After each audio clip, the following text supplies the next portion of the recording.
Assalamualaikum warahmatullahi wabarakatuh. Alhamdulillahi rabbil alamin.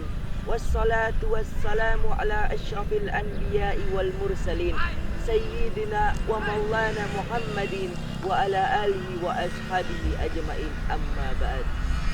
Puji syukur atas kehadirat Allah subhanahu wa ta'ala, yang dimana karena berkah limpah dan rahmatnya sehingga kita dapat hadir di tempat ini dalam keadaan sehat walafiat. Allah subhanahu wa ta'ala memberikan nikmat kepada hambanya tanpa mengukur-ngukur. Bahkan ketika kita mengukur nikmat Allah subhanahu wa ta'ala, maka sungguh kita tidak dapat menghitungnya. Wa in ta'uddu nikmatullah la tuhsuha, yang artinya, dan apabila kamu mengukur nikmatku, kata Allah, niscaya kamu tidak dapat mengukurnya. Bahkan Allah subhanahu wa ta'ala menjanjikan kepada hambanya, jika bersyukur kepadanya, maka Allah akan menambahkan nikmat tersebut. Bahkan Allah subhanahu wa ta'ala berfirman di dalam Al-Quran, la in syakartum la azidannakum wa la in kafartum inna adzabi lasyadid, yang artinya, dan apabila kamu mensyukuri nikmatku, kata Allah, maka Allah akan menambahkan nikmat tersebut. Dan apabila engkau mengkufuri nikmatku, kata Allah, maka sungguh azabku amatlah pedih. Bahkan Allah subhanahu wa ta'ala mengatakan di dalam Al-Quran, jika ada hambanya yang bersyukur, maka Allah akan menambahkan nikmat tersebut. Dan apabila ia kufur atas nikmatnya, maka sungguh azab Allah amatlah pedih.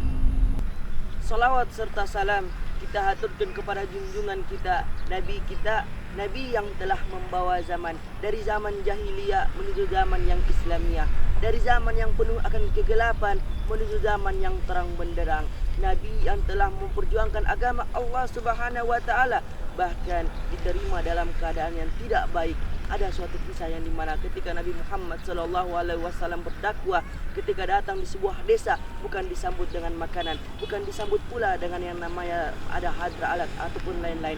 Akan tetapi ketika Nabi Muhammad SAW datang ke desa tersebut, dilempari dengan batu ataupun kotoran. Ialah baginda yang telah membawa zaman Nabi Mustafa, Nabi Muhammad SAW. Nabi Muhammad SAW memperjuangkan agama Allah beberapa ribu tahun yang lalu. Akan tetapi karena keteguhan hati Nabi Muhammad SAW, bahkan dengan banyaknya cobaan, Nabi Muhammad SAW mampu dan kita dapat umat Islam merasakan agama Islam hingga saat ini. Berbicara tentang puasa, puasa adalah menahan hawa lapar dan nafsu. Banyak orang yang mengartikan hanyalah itu saja. Akan tetapi puasa dalam artian yaitu menahan amarah, menahan hati, menahan pikiran yang namanya dari hal-hal yang negatif. Banyak orang yang ketika berpuasa hanyalah menahan hawa lapar dan nafsu. Akan tetapi banyak orang yang lupakan ibadah kepada Allah subhanahu wa ta'ala, melupakan solatnya, melupakan kebaikannya. Bahkan ada orang ketika berpuasa, dia hanya berbicara tentang bagaimana keburukan orang lain. Ada beberapa keutamaan bulan suci Ramadan yang kita tidak dapat di bulan yang lain. Contohnya yang pertama adalah bulan yang istimewa. Kenapa bulan yang istimewa? Karena ketika bulan suci Ramadan turunnya suatu kitab yang diturunkan kepada Nabi kita, Nabi Muhammad SAW, melalui malaikat Jibril alaihissalam, yaitu kitab suci Al-Quran. Melalui kitab suci Al-Quran ini, manusia dapat menemukan pandangan hidupnya, menemukan arah hidupnya ke arah yang lebih baik. Itulah gunanya ayat suci Al-Quran, yang dimana ketika bulan suci Ramadan ini hendaknya kita ekstra dalam membacanya, ekstra dalam membaca ayat suci Al-Quran, lebih fokus kepada Allah subhanahu wa ta'ala. Karena kita belum tentu ketika di bulan-bulan lain apakah kita dapat fokus membaca Al-Quran seperti bulan Ramadan ataukah tidak. Bapak Ibu yang terhormat, poin selanjutnya yaitu ketika bulan suci Ramadan kita mendapatkan ampunan yang ekstra dari Allah subhanahu wa ta'ala. Ketika bulan suci Ramadan tiba, maka tibalah yang namanya bulan yang penuh ampunan. Kenapa dikatakan dengan bulan penuh ampunan?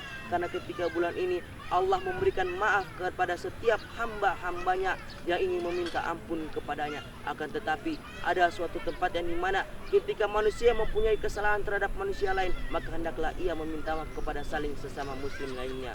Poin kedua adalah yang bulan penuh ampunan. ketika bulan suci Ramadan saat ini, kita seharusnya mengoptimalkan bulan suci Ramadan kita, karena belum tentu ketika tahun depan apakah kita masih mendapatkan bulan suci Ramadan ataukah tidak. Memperbanyak minta ampun kepada Allah Subhanahu wa taala, karena kita tidak mengetahui apakah bulan-bulan sebelumnya kita mempunyai banyak kesalahan kepada orang lain, terutama kepada Allah Subhanahu wa taala. Bapak Ibu yang terhormat, poin ketiga yaitu bulan yang dimana dilipat gandakannya pahala. Yang dimana ketika bulan-bulan sebelumnya kita hanya mendapatkan satu ganjaran dari Allah Subhanahu wa taala, maka Allah menghadiahkan bulan suci Ramadan yang dimana ketika kita berbuat kebaikan, Allah gandakan menjadi 10, Allah menggandakan menjadi ribuan, bahkan Allah gandakan menjadi tidak terkira. Itulah istimewanya bulan suci Ramadan, yang dimana ketika bulan ini kita banyak-banyak melakukan yang namanya sedekah, melakukan banyak-banyak kebaikan dengan yang cara paling sederhana, yaitu dengan menebarkan salam. Menebarkan yang namanya senyuman, itu adalah yang namanya sedekah yang paling istimewa, yang paling sederhana, atau bahkan yang paling banyak orang lupa. Bapak Ibu yang terhormat, poin selanjutnya adalah ketika ada 12 bulan dalam setahun, maka Allah menghadiahkan kepada umatnya Nabi Muhammad satu bulan, yaitu bulan suci Ramadan. Bahkan di dalam bulan suci Ramadan Allah hadiahkan lagi kepada umatnya Nabi Muhammad SAW suatu malam yang penuh akan keberkahan. Malam yang dimana malam ini suatu berkah kepada bumi, yang dimana bumi menjadi cerah, dan seharusnya pada malam itu kita mengoptimalkan malam tersebut untuk banyak-banyak beribadah kepada Allah Subhanahu wa taala. Ialah malam Lailatul Qadar. Bapak Ibu yang terhormat, kesimpulannya adalah ketika bulan suci Ramadan saat ini, mari sama-sama kita mengoptimalkan bulan suci Ramadan ini. Kita berbuat banyak tebar kebaikan, saling menyambung tali silaturahmi, yang dimana ketika bulan suci Ramadan tahun lalu kita tidak dapat mengoptimalkannya, terputusnya tali silaturahmi, maka pada bulan suci Ramadan tahun ini marilah sama-sama kembali kita mengeratkan tali silaturahmi, saling tegur sapa, dan banyak-banyak memberi ampunan kepada orang lain, karena manusia itulah tidak luput dari kesalahan. Sekian dari saya. Jika ada salah-salah kata, itu datangnya dari saya sendiri. Jika ada kata-kata yang benar, sungguh itu datangnya dari Allah Subhanahu wa taala. Wallahu a'lam fastabiqul khairat. Summa assalamualaikum warahmatullahi wabarakatuh.